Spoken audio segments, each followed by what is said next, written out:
Welcome to 1500ESPN.com. Derek Wetmore and Andrew Kramer here at Mall of America Field, where the Vikings just pulled off their first win stateside to improve to 2-7, 34-27 victory over Washington. And Andrew, we all sort of thought the season was dead in the water, largely because of the quarterback play. Christian Ponder actually played great tonight. You have an injury update on Ponder. Yeah, he has a separated left shoulder. He actually said they popped it back in, and he wanted to go back in, but Coach Leslie Frazier and the training staff were going to have none of that, and he said it was probably a good decision. They didn't let me come back in. Now they have about 10 days off before they actually go to Seattle and play their next game against the Seahawks, and Ponder thinks he can be ready for that game. Now, Leslie Frazier was unsure how long he'd be ready, but a separated shoulder with the mini bye, I mean, maybe he could come back if he's got a little bit of, the Adrian Peterson in him with his recovery speed. But other than that, I would be very, very skeptical of him making it back for that Seattle game. He walked out of the locker room in a sling. Yes, his left arm had, he was in a sling and all that, which is fine, but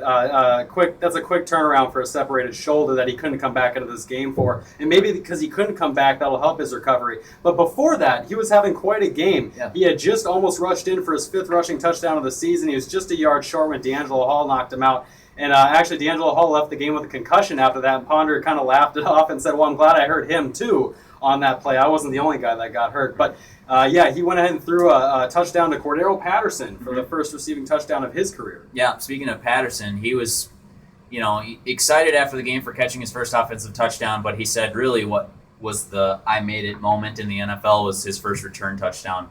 He was really excited about that. It did look like he had the ball, though, after the game, and he was trying to get Adrian Peterson to sign it. No word on if he did get that signature or not, but I assume Adrian would oblige. The other tight end, John Carlson, also had a big day as kind of his coming out party. He's been ineffective and pretty much a non-factor since he signed with Minnesota for that big contract. If you guys will remember, too, the Vikings signed him to something upwards of a 4-year, $25 million deal, which is just ridiculous after he was coming off of the injured reserve with a torn labrum in his shoulder in 2011. And when he came here, he's had absolutely no catches for over 20 yards, no touchdowns, and he gets both tonight with his first game with Kyle Rudolph out of the lineup. Exactly, and that's what he talked about after the game was Kyle Rudolph went down, so I got the opportunity. He was all business. He did crack a joke. He said the extra salted egg whites this morning were a big reason. Breakfast of champions, I guess. But he got targeted 7 times, had 7 catches, a long of 28, as Andrew alluded to, and that touchdown.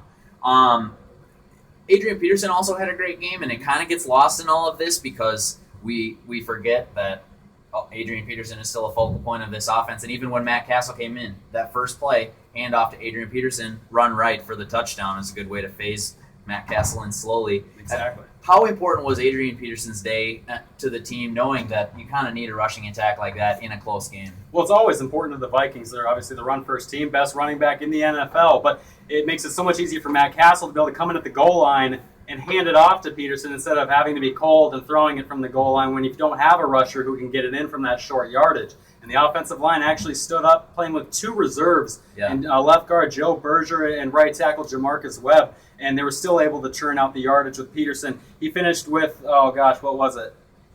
Peterson finished with only 75 yards, but he had the 2 touchdowns. He now has 9 rushing touchdowns on the season.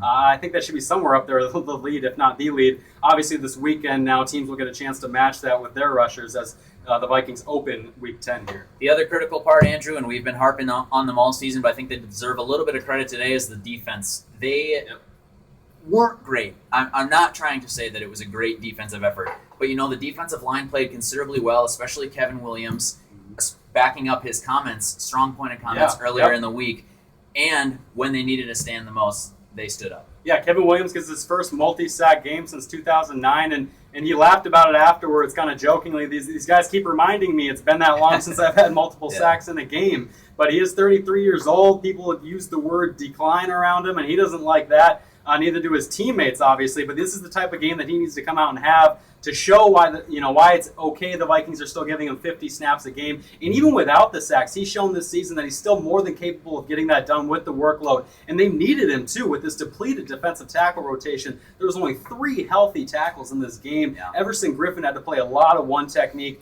as the two ends and Allen and Robinson didn't get spelled that much with Everson playing so much inside. And an interesting pregame note, the Vikings didn't have enough players to suit up for this game. No, they didn't. They only dressed, as Rick Spielman said after the game, 42 players. Yeah. They had about 9 guys that were out, which means that they had the 7 inactives, and then they had another 2 that were just sitting on the sideline, just, collecting dust. And as Andrew had just mentioned, the Vikings will now have a mini bye this week. They'll play the following Sunday in Seattle. So a good time for them to pick up a win. They can probably enjoy it for a few extra days. And it sounds like Percy Harvin might be coming back for that one too. That is some intrigue right there. That's called a back sell, ladies and gentlemen. For Andrew Kramer, I'm Derek Wetmore. Keep checking back to 1500ESPN.com throughout the night and all day tomorrow. We'll have all your Vikings updates.